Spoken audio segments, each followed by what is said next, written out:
Hi everybody, this is Pramita here and I'm back from my long hiatus. So welcome ladies to my channel.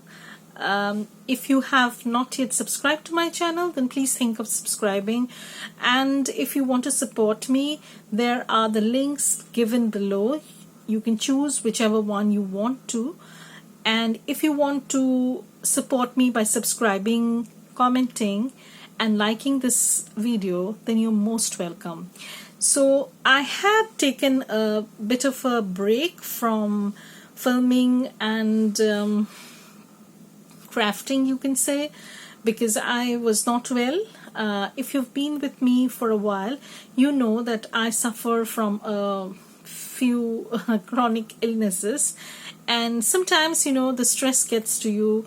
The stress during this period was too much for me, and I couldn't cope with that, basically because I had my work going on. Then I was designing papers for my shop. I was also doing videos and this and that, so I just stepped aside for a while and just wanted to get back into the groove in a new way. So as I said, welcome back, and this is one of the previous projects that we had started, that was of a brown paper bag folio. Now it is less of a folio, I would say, and more of a stacked envelope kind of journal, because we had talked about, I had walked you through the process whereby I'm going to be using a lot of envelopes, practically about 13 to 14 envelopes. So some I have cut down, and I have basically covered the envelopes because that's an easy part. Who would like to see that? But the main thing is that I'm going to walk you through the entire thing that I have not filmed, but I'm going to walk you through so that you understand what I mean by stack of envelopes. Now we're going to start the flip from the back, and this was actually the initial idea, but then I changed my mind. I wanted to match this brown paper background with this paper. Now the papers that I've used are mainly from my shop. I've used 3 kits, vintage botanical collage kits 1 and 2, set A and set B, and an ephemera collage kit. So these are very conducive, like they work pretty well with each other, as well as other kits that you might use from other designers. So I have not embellished them or decorated them in any way.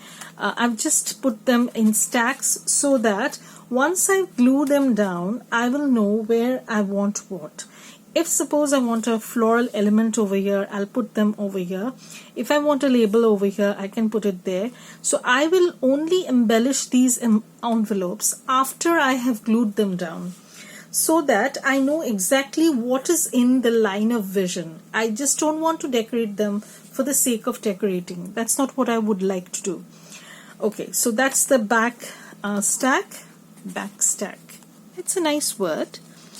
I hope you ladies are fine, and I'm trying to get better, but yeah, so that's it. So here in the middle, this is the main journal section, you can say, and here we have 2 stacks. This is a stack of envelopes which I have not stitched, and this is a stack which I've stitched but not glued them down. This is also not glued. So I'm going to show you how I'm going to work on these envelopes, but for now I'm going to show you what I've done to these envelopes. So some of the papers, as I said, are from different shops, and I will point them out to you, whichever shops I've used as supplementary papers, just to break down the monotony of the pages, because I don't want this to look all very matchy. I don't like things like that. I want to have a connective thread, but I don't want them to match too much. So that is one thing I have to keep in mind. So what I've done is, this is a tiny envelope that flips up, and this is another envelope which is going to be flipping out over here. Then again, this envelope is going to flip down like this, and this one is going to flip up. So you will have this middle section which is going to be visible to you. So obviously I'm going to mat this also. So that's the basic idea. So I'm going to put this, then this, and I can put this over here. Okay, so this is a stack that I've already stitched, but I have not stitched the other stack that is going to go in here. That we're going to come later on. This is the front part. Okay, so the front part also has 3 envelopes. So this is the tiny envelope. Now these envelopes I made myself. I just made them. If you want to see how I made them, I didn't have any template, anything. I just wanted this size. So I, just guesstimated. And if you want to have the exact measurements, then I can probably say this is 3 inches by 4 inches.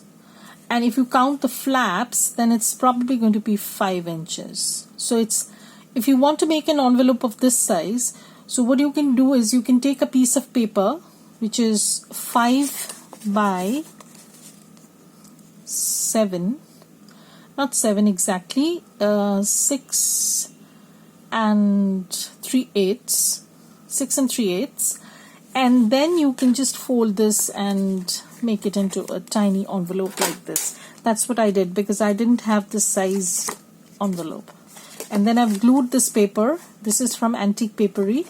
I think this collection is called Prague, and I thought that this would look nice. So this will go in here, and we're going to have a window envelope, which I've not collaged or added paper or anything. We will do that on camera, and I'm going to show you how I do this kind of project, because I use a lot of window envelopes in my projects. And also I'm going to have a pocket over here, which will have one pocket over here. I hope I'm in frame. Which will have this one pocket over here, and then we'll have another pocket over here, and then I can have a top loading pocket, or I can have a side loading pocket. That's totally depends on the mood, how I feel like putting this down. So those are the 3 stacks that we have already stitched, basically, apart from the window envelope. And this is the stack which is going to be in the middle section, which I have not stitched at all. So what I've done is, this, I'm sorry, I just need to open this up a little bit so that you can have a look. Okay, so this was an envelope, but as I said, I will stitch everything, so it doesn't matter whether I trim this down or not. So I am going to trim this down and open this up. So once I start gluing, what I do is I open these up, and now it's easy for me to stitch, and then I will decide where I'm going to put this. So this is going to be one of those envelopes which needs to be stitched. I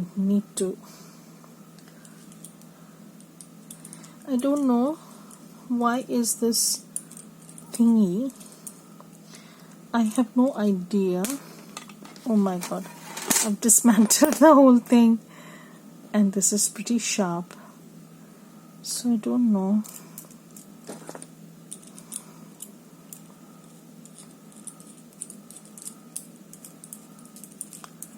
So I just need to screw this up.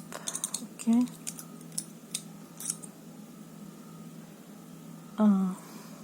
Okay. So let's put this inside. I'll do that later on. So this is one of the envelopes. Then we come to this one. This one was not an envelope. This one was part of an envelope. So what I've done is I have cut open this part. This was not like this. I've made it wider and bigger because I wanted a bigger access to the journal card that I put in. And these two papers are from, this is from Pink Monarch Prints, and she has this as a set of background papers, lovely papers, and this is from Journal Boat. So those are that. So this is one, this is, and this is again a tiny scrap that I had. I've used this one. These papers are from my shop. So yeah, so these are from the Botanical collage that I have set. Either it's set A or set B, and the inside one I've used is from Pink Monarch. So again, I'm going to close everything, but before I decide to close everything down, I'm going to stitch on the perimeter. I don't close everything down right away. Once I am sure where I want these to go, then only I will glue them down. Not, I'll close everything up. So like here I have this open. This is going to be the top part where I will put the journal card in, and this will just close up like this. So it will flip open, and then I'm going to arrange things accordingly. So the next thing I'm going to do is I'm going to stitch everything up. I'm going to put the video on pause because you wouldn't like to hear the loud whirring of the sewing machine, and I will be back to show you how it looks after sewing down. Okay, and then we will ink and we will mat and do the rest. Okay, so I've stitched everything up. I mean, not everything up, but I've just stitched around the perimeter because that's what I usually do. And then I will just decide how I'm going to stack this up, because the basic idea was that this is going to go at the bottom, and then we're going to have this, which is, going to be, so this is going to go at the bottom, and then this is going to go over here, something like this, and then we'll have this which will go like this. Okay, and this is the teeny tiny one that I'm going to stack up. Okay, so stack up in this way. So this is how it's going to look, and I'm just going to paper clip these so that I don't forget how I have visualized them, and I'm going to keep them in a bunch like this. So this is going to be the center, the top front part, and when you open this is going to be the center, left hand side one. This is going to be the right hand side one, and then we'll have the journal in the middle. We are yet to create that, and this will close up, and this will be the flap that's going to hold everything together, and then at the back you're going to have this stack. Okay, so basically this is the idea. In the next part I'm going to start gluing things down, matting things up, because I need to mat the insides also, because I want to do that. So I want to cut down some papers to mat the insides, which will eventually cover up this portion also. And I'm also going to stitch around the the paper bag so that it's a little bit sturdy and doesn't move about much, but that's going to be probably after I have matted the inside part and also covered this part. So that's going to be in the next part. So keep watching. Don't forget to subscribe, like, and comment. I want more comments. So I'm getting pretty demanding these days. I want more comments. Don't forget to like this video, and if you have not yet subscribed, then please do. And watch out for the next part, which is going to come in a day, because I'm trying to upload every day. So thank you everybody for being there, and bye. Have a great day.